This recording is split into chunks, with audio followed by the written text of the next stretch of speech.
حمد و ثنا، عظمت و کبریا، بڑائی، بزرگی، برتری، بلندی، پاکیزگی اور ہر قسم کی تعریف و توصیف اللہ تبارک و تعالی کے لیے لائق و زیبا ہے، جو سارے جہان کا رب ہے، خالق، مالک اور رازق ہے، جو پورے نظام کائنات کو تنہا اور اکیلا چلا رہا ہے۔ ہم گواہی دیتے ہیں کہ وہ معبود برحق ہے، اس کے سوا کوئی دوسرا عبادت کے لائق نہیں،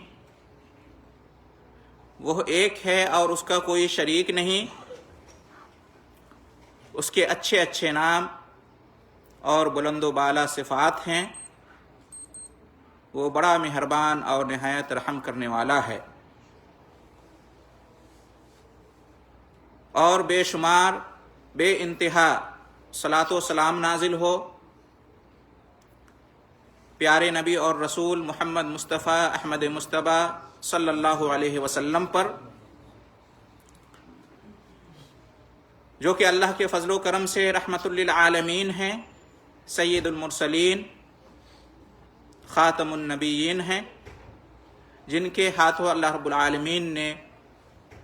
اپنے دین اسلام کو مکمل فرما لیا، اور جن پر ایمان لانا نجات کے لیے لازمی قرار پایا، اور اسی طریقے سے اللہ کی رحمتیں اور برکتیں نازل ہوں آپ صلی اللہ علیہ وسلم کے آل اطہار اور صحابہ کرام رضی اللہ عنہم اجمعین پر، اور ان تمام ایمان والوں پر جو اچھائی اور بھلائی کے ساتھ آپ صلی اللہ علیہ وسلم کی اور آپ کے آل و اصحاب کی اتباع اور پیروی کرنے والے ہیں۔ محترم بزرگوں اور عزیز بھائیوں، پچھلے خطبہ جمعہ میں یہ بیان کیا گیا کہ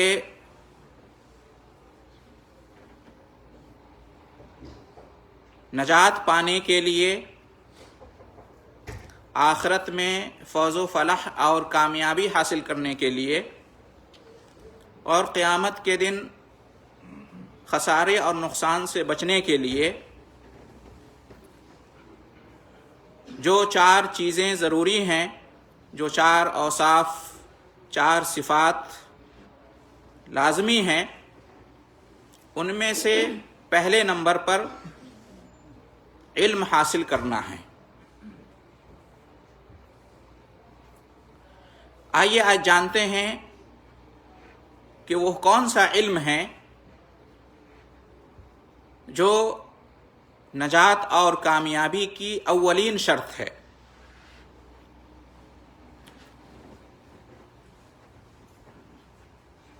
کتاب و سنت کے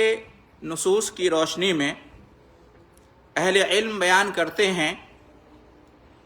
کہ جو علم نجات اور کامیابی کی پہلی شرط ہے، وہ دین کا علم ہے، شریعت کا علم ہے۔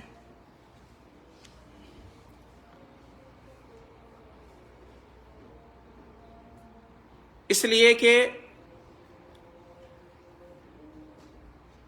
دینی اور شرعی علم کے بغیر نہ کوئی ایمان لا سکتا ہے، نہ کوئی عمل اور عبادت کر سکتا ہے، نہ کوئی دعوت و تبلیغ اور اصلاح کا کام کر سکتا ہے۔ ان تمام کاموں کے لیے ضروری ہے کہ پہلے بندہ علم حاصل کرے، دین کا علم، شریعت کا علم، ایمان سے متعلق علم، عمل اور عبادت سے متعلق علم۔ اس لیے امام بخاری نے اپنی کتاب صحیح بخاری میں، جو قرآن مجید کے بعد سب سے صحیح کتاب ہے، صحیح بخاری شریف، اس میں ایک باب باندھا ہے، باب العلم قبل القول والعمل، کہ کہنے اور کرنے سے پہلے سیکھنے کا بیان، قول و عمل سے پہلے علم کا بیان، اور اس پر قرآن مجید کی اس آیت کو بطور دلیل ذکر کیا ہے، فَاعْلَمْ أَنَّهُ لَا إِلَٰهَ إِلَّا اللَّهُ۔ اللہ رب العالمین نے کہا کہ علم حاصل کرو کہ لا الہ الا اللہ کیا ہے۔ تو اس سے معلوم ہوا کہ سب سے پہلے نمبر پر نجات کے لیے علم ہے، اور اس علم سے مراد دین اور شریعت کا علم ہے، جس کی بڑی اہمیت اور فضیلت قرآن و حدیث میں بیان کی گئی ہے۔ جس علم دین یا علم شریعت کا جاننا اور سیکھنا ہر انسان اور بالخصوص ہر مسلمان کے لیے ضروری ہے، اس سے مراد جیسا کہ بتایا گیا دین و ایمان سے متعلق علم ہے، شریعت کا علم ہے، اور اس کی دو قسم ہیں۔ ایک وہ علم جو واجب العین ہے، واجب عینی، یعنی جس کا جاننا، جس کا سیکھنا ہر انسان پر، ہر مسلمان پر واجب ہے، ضروری ہے، اس کے لیے لازمی ہے۔ اگر وہ نہیں سیکھے گا، وہ نہیں جانے گا تو گنہگار ہوگا، اور قیامت کے دن اس کے بارے میں اس سے پوچھا جائے گا، حساب اور کتاب لیا جائے گا۔ اس کو کہتے ہیں واجب العین، ہر شخص پر، ہر مسلمان پر فردن واجب ہے، اس کے بغیر اس کو نجات مل ہی نہیں سکتی، وہ خسارے سے بچ ہی نہیں سکتا۔ یہ دین اور شریعت کا کون سا علم ہے جو واجب العین ہے؟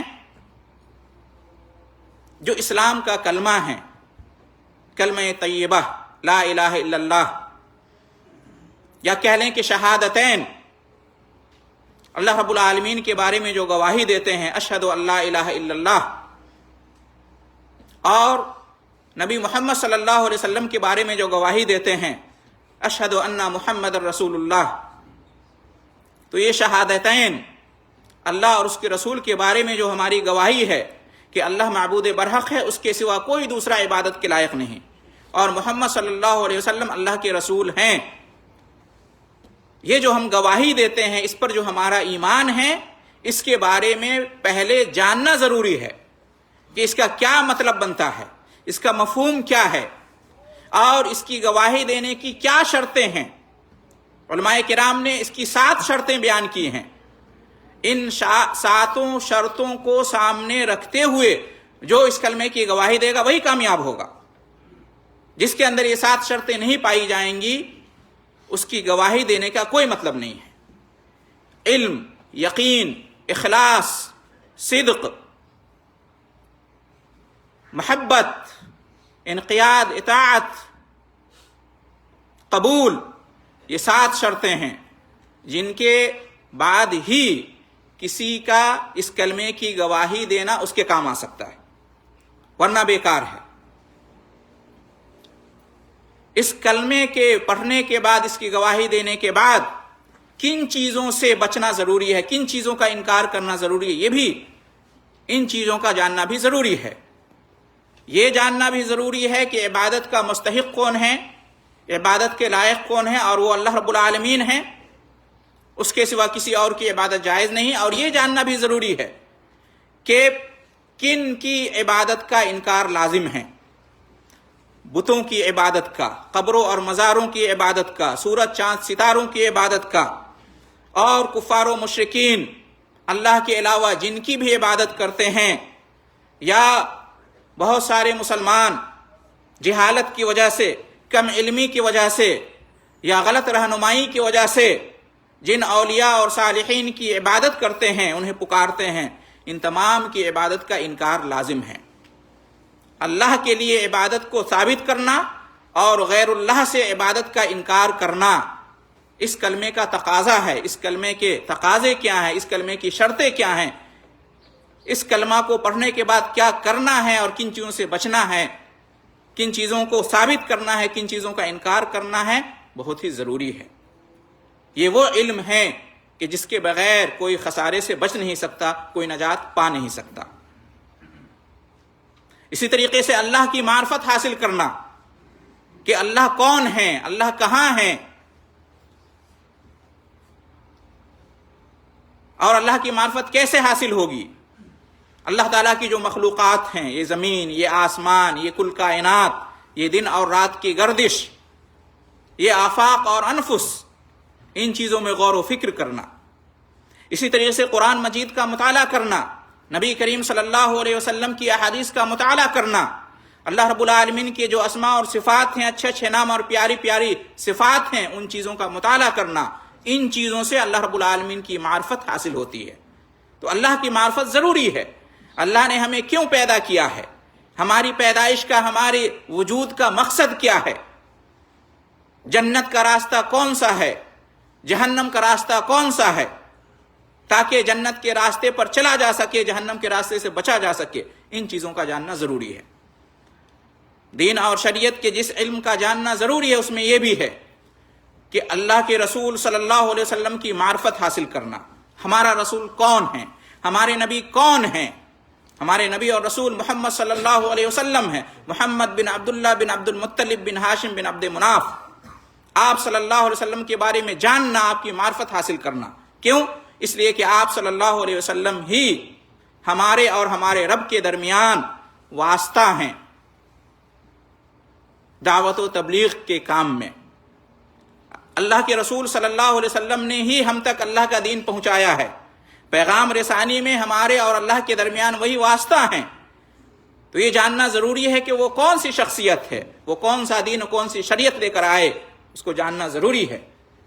جس علم دین، علم شریعت کا جاننا ضروری ہے، اس میں یہ بھی ہے کہ دین کی معرفت حاصل کرنا، ہمارا دین کون سا ہے، اور تمام انسانیت کا دین کون سا ہونا چاہیے، دین اسلام ہونا چاہیے، جو تمام نبیوں اور رسولوں کا دین رہا ہے، جس کی طرف تمام نبیوں اور رسولوں نے دعوت دی ہے۔ یہ وہ دین ہے جسے آخری نبی اور رسول محمد صلی اللہ علیہ وسلم لے کر آئے ہیں، اس دین کا جاننا ضروری ہے۔ جس علم دین، جس علم شریعت کی جانکاری حاصل کرنا، علم حاصل کرنا ضروری ہے، اس میں یہ سب داخل ہے۔ بڑے افسوس کا مقام ہے، بہت سارے مسلمان بھائی بہن ہیں جن کو کلمے کا صحیح معنی اور مطلب نہیں معلوم۔ جب ان سے پوچھا جاتا ہے کہ لا الہ الا اللہ کا معنی اور مطلب کیا ہے، تو وہ کہتے ہیں کہ اس کا معنی اور مطلب ہے کہ اللہ کے علاوہ کوئی خالق نہیں، اللہ کے علاوہ کوئی رازق نہیں، اللہ کے علاوہ کوئی مالک نہیں۔ یہ باتیں اپنی جگہ درست ہیں، اللہ ہی خالق ہے، رازق ہے، مالک ہے، اس کے سوا کوئی دوسرا نہیں ہے، لیکن کلمہ کا یہ معنی نہیں ہے۔ کلمہ کا اصل معنی یہ ہے کہ اللہ کے علاوہ کوئی عبادت کے لائق نہیں ہے، اللہ کے علاوہ کوئی سچا معبود نہیں ہے، اللہ کے علاوہ کوئی عبادت کا حقدار نہیں ہے۔ جو اللہ ہمارا اور سب کا مالک ہے، رازق ہے، حاکم ہے، خالق ہے، وہی عبادت کے لائق ہے، اس کے سوا کوئی دوسرا عبادت کے قابل نہیں۔ یہ کلمہ لا الہ الا اللہ کا معنی ہے، لیکن بہت سارے مسلمان بھائیوں اور بہنوں کو یہ نہیں معلوم ہے۔ وہ کہتے ہیں کہ اللہ کے علاوہ کوئی خالق، رازق اور مالک نہیں، یہ کلمے کا معنی ہے۔ یہ غلط ہے۔ یہ باتیں اپنی جگہ درست ہے، ہمارا ایمان اور عقیدہ ہے، لیکن کلمے کا یہ مفہوم نہیں ہے۔ مکہ کے کفار اور مشرکین اور ہر دور کے کفار اور مشرکین اس بات کو جانتے اور مانتے تھے کہ اللہ ہی مالک ہے، خالق ہے، رازق ہے، اس کے سوا کوئی دوسرا نہیں ہے۔ انہیں انکار کس بات سے تھا؟ اس بات سے کہ عبادت کے لائق صرف اللہ ہے۔ وہ بتوں کو بھی عبادت کے لائق سمجھتے تھے، وہ اولیاء اور صالحین کو بھی عبادت کے لائق سمجھتے تھے۔ اسی بات کا جھگڑا تھا نبیوں اور رسولوں میں اور ان کی قوموں میں۔ تو کلمہ کا معنی اور مطلب کیا ہے، اس کو جاننا ضروری ہے۔ اسی طریقے سے وہ علم دین، وہ علم شریعت جس کا جاننا ہر مسلمان پر، ہر شخص پر واجب اور ضروری ہے، جس کو واجب عینی کہتے ہیں، اس میں یہ ہے کہ طہارت کا طریقہ کیا ہے، وضو کرنے کا طریقہ، غسل کرنے کا طریقہ، جو بنیادی تعلیمات ہیں اسلام کی، جن کے بغیر اللہ کی عبادت، نماز ادا نہیں کی جا سکتی، جس کے بغیر نماز